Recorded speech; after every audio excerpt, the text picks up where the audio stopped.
Was in Jiu-Jitsu today, and went to the morning class, and morning class tends to be smaller than the evening class, but the average rank of the students is higher. And so, and there are a couple of brown belts in there that really kick my butt. Brown belt is 3 ranks above me. I'm a white belt. And there's one particular brown belt who's really terrible because he's big, he's tall, and he's strong. And when you combine that with his proficiency at Jiu-Jitsu, it's like facing someone who's like 3 times as strong as I am. I mean, I'm a decently strong person, and if we were just measuring brute strength, this guy might not even be stronger than me, or not by much. I'm just guessing. But when you combine his, size and strength with his proficiency at Jiu-Jitsu, I'm going to turn around because this light is bothering me. Okay. When you combine that with his proficiency at Jiu-Jitsu, it's terrible. It's like going against somebody like way, way stronger than me. And so we were sparring today, and I did something I've never done with him before, which is I reversed him. I did something called a sweep, which means if you're essentially on bottom in we were technically in like a 50-50 position.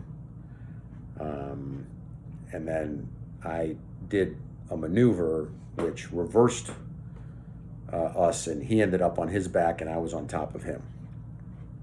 That's called a sweep. And I've never done that. I've never scored a single point on this guy. I've known him for 2 years, and we've trained together a number of times, and it's terrifying. And never have I even come close to scoring anything on him. And I did that, and that was cool. That was a big win. And it's interesting how in Jiu-Jitsu you learn to find things to be happy about, because there's a lot to be unhappy about when you start. So in order to keep your morale up, you have to get better at finding things to be happy about. And so there's these little things, these interactions. You have a sparring session with a guy who's better than you, and he's still better than you, but maybe he's a little less better than you than he was last time, or maybe you were able to do something that you weren't able to do before. It's just maybe he submitted you every time, and this time you kept him from submitting you, or he had to wait a little longer. Small things. But that's how you get by. So anyway, that was great. That felt really good. And it was interesting because this particular move, it's actually a particular move that I like. But the night before, I had been in practice, and I tried it on a guy who's even better than that guy, which is the coach's son, who's a black belt. And he corrected my form. And it was like an aha moment. It's like, because it was actually kind of a large correction. I had been putting my leg one way, thinking that was correct, and he moved it, significantly to a different location. He's like, no, this is how you do it. I was like, oh, okay. So I remembered that, and then I did it correctly against this brown belt this morning, and it worked. And I was like, oh, wow, that's pretty cool. So, that was just, that was a great experience. And you know, it's in line with the experiences I've been having in jiu-jitsu, where I'm just kind of noticing how I'm getting better, and these guys who have been beating me, significantly for a long time, and are still beating me significantly, but maybe just a little bit less significantly, and I'm noticing differences in the way that I move, and my own initiative, and the moves that I try to pull off, and sometimes it works, sometimes it doesn't, but I'm a lot more active than I used to be. I mean, I have a larger repertoire of techniques that I feel more comfortable with, so it's natural, but I'm a lot more relaxed. And he even said that to me. He said, you seem a lot more patient, because he's actually been somebody who's more than one occasion, coached me to, focus more on my breathing, be more patient.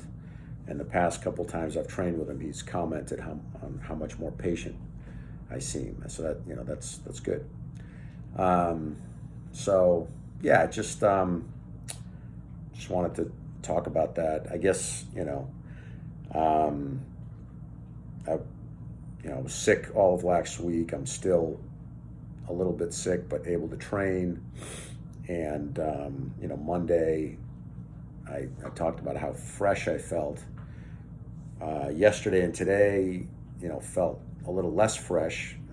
The fatigue is there. And so, I wasn't sure how much kind of I'd be able to do, but again, just surprised myself with how much I was able to do. And the other thing that's really beautiful is, like, before I pulled off that sweep, I didn't really know I was going to pull it off. It's like, here's this guy who's really, beating me.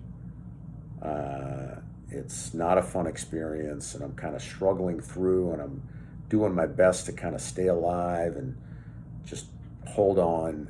And, here, I have no idea if this is going to work. And here I'm going to go for this move, and boom, I go for it, and next thing you know, it's, oh, it worked. It's like, wow, that happens. It's just kind of, when something happens like that, it feels like it just happened out of the blue.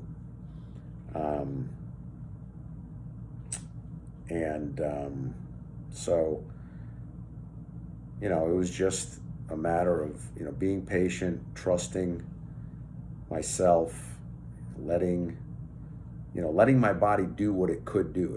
If I listened to my mind, I would have given up earlier, because my mind is telling me, oh, I'm still sick. I'm not 100%. I'm tired. And that's, true to some extent, but it's also a smokescreen. And if you can get through that and kind of get down to what your body is saying, your body says something completely different than your mind. Your body has a lot more energy than your mind does. If you're able to tap into it. So today was good.